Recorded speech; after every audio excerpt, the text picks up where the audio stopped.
Ooh-wee! Hello, new Brainlians. Today, we are being blessed with a trip to 1972 to revisit The Godfather. This one actually didn't come out in my lifetime, but it's one of my favorite movies of all time, and I can't move into the 90s until this one is reloaded. That's a good idea, so you should like this video right now and subscribe to my channel. Let's reload The Godfather. He was minding his own enlightening zone when the boat came down. Something's wrong, all the movie knowledge gone, so he reloading the list. New brain, do this. I'm gonna start in a little differently for this movie and just introduce you to the main characters before we get going, so that we don't have to stop to do it later. First, we've got Vito Corleone, the head of the Corleone mafia family. I'm gonna make him an offer he can't refuse. His oldest kid, Sonny. Bada bing, you blow their brains all over your nice Ivy League suit. His son, Fredo. His youngest son, Michael. That's my family, Kay. It's not me. His daughter, Connie. And his adopted son, Tom I have a Hagen. special practice. I handle one client. We'll also meet Michael's girlfriend, Kay, and Connie's husband, Carlo. The Corleone mob includes dudes like Clemenza, Tessio, Luca Brasi, and I don't really care about the others. May that first child be a mess. In the other families, there's Barzini, Tatalia, Salazzo, Mo Green, etc., etc. Now, you know all the things. The movie starts in 1945, and the Corleone family is having a big wedding party for Connie. They're getting down Italian style. They're even having, like, Italian rap battles.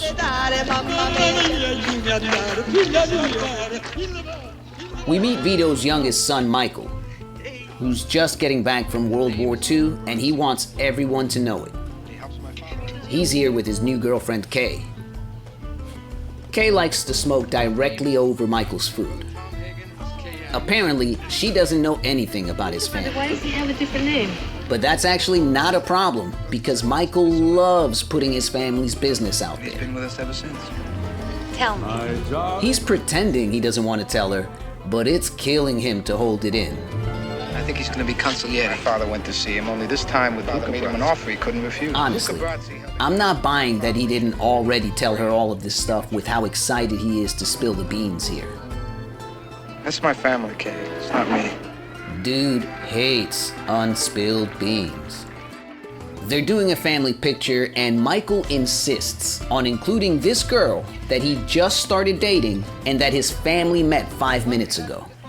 Put that chick on the end in case you have to fold that 8x10 into an 8x9 next week. Sicilian tradition says the bride's father has to say yes to requests today, so everybody's lining up. One guy straight up asks for murder. You asked me to do murder. Money. How much shall I pay you? This guy needs a green card for his employee. You want Enzo to stay in this country and you want your daughter to be married. And Vito's godson Johnny asks for help getting a movie part. You can act like a man! What's the matter with you? Give Johnny the part. That same night, Tom visits the director of the movie Johnny wants. Dude shows off his mansion and expensive horse, and then he tells Tom that he will never give the part to Johnny because he's a hater. Let me tell you why. She was beautiful. She was young. She was innocent. And then Johnny Fontaine comes along with his Very pleasant evening. Tom leaves all polite and stuff, but the next day we find out that overnight, someone killed that horse, tiptoed into Dude's bedroom, slid his satin sheets down, gingerly placed the severed horse head next to him on the bed, tenderly replaced the bed sheet, and tiptoed back out, all without disturbing him. He gets all the parts now. Tom tells Vito about Salazzo, the Turk. He's an entrepreneur, and he needs the Corleone's help getting his pharmaceutical startup going. He's known as a top narcotics man. I'm kidding. He just wants to sell crack. I need $1 million in cash. I must say no. Don Vito turns him down, but he instructs Luca Brasi to infiltrate the Salazzo I gang. want you to find out what he's got under his fingernails, you know? A me bisogno. And Luca is the world's least convincing turncoat. He's 100% stinkface in this scene. Vito should have sent like anybody else. Yo, at least shake hands, dude. So yeah, he doesn't fool anyone, and they kill him, and he dies convincingly too. Really, where's my name? Vito was hanging out with Fredo, and he stopped to buy fruits for a fruit salad. Let's see, oranges, oh, green pepper. It's gonna be a pretty dope fruit salad. But there's assassins here. Vito hears their hooves clacking, but it's too late. And here, we get an idea just how whack Fredo is. Damn, yo, call for help or something. The Corleones are having a meeting when they receive a fish. It's not for eating, though. It's a message about Luca Brasi being killed. And really, it is pretty funny that you made Sonny touch this fish, but you could have just called and said, I got your boy. Clemenza is riding around with his dudes Rocco and Paulie when they pull over on the side of the road. See, Paulie was supposed to be driving Vito the day he got shot, but he called off and they know it was a setup. Don't even try to tell me that this sweaty dude is gonna waddle all the way home from here. I'm not buying it. Take the cannolis. I bet he touches the cannolis with those unwashed hands. Michael arrives at the hospital and it's spooky and probably haunted.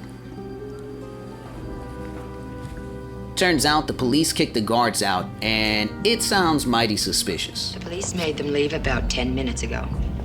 The baker from earlier shows up and he wants to help. If there is trouble, I stay here to help you. He probably met with like baking muffins for the family or something, but instead he ends up being a human shield.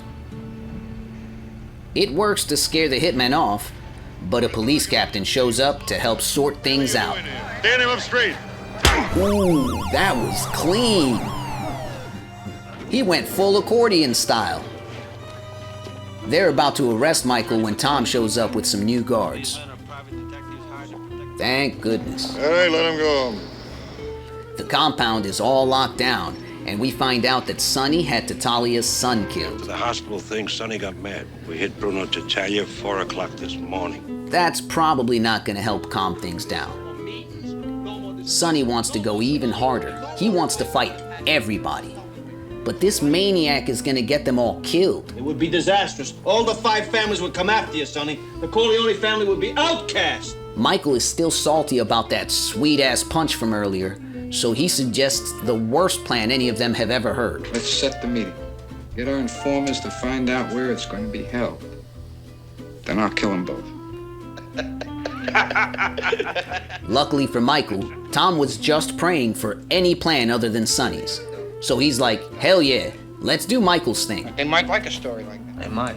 Clemenza preps Michael for the meeting. Mike, you talk for a while, you relax. Then you get up and you go take a leak. Or better still, you ask for permission to go. And when you come back, you come out blasting. Tell you to drop the gun right away. You don't have to remember all of those steps, because Michael sure won't. Trust me though, he's got the important ones. Michael meets with Salazzo and the police captain, and he's really making me nervous. That's definitely the face of someone who is planning to kill tonight. Hide behind a menu or something, my man. He goes into the bathroom and eventually finds the gun. Then he doesn't come out shooting like Clemenza told him, and now I'm really nervous. It starts to look like maybe Michael was just talking smack before, but then he does shoot them, and almost follows the rest of the plan. Close enough. New brain, new this.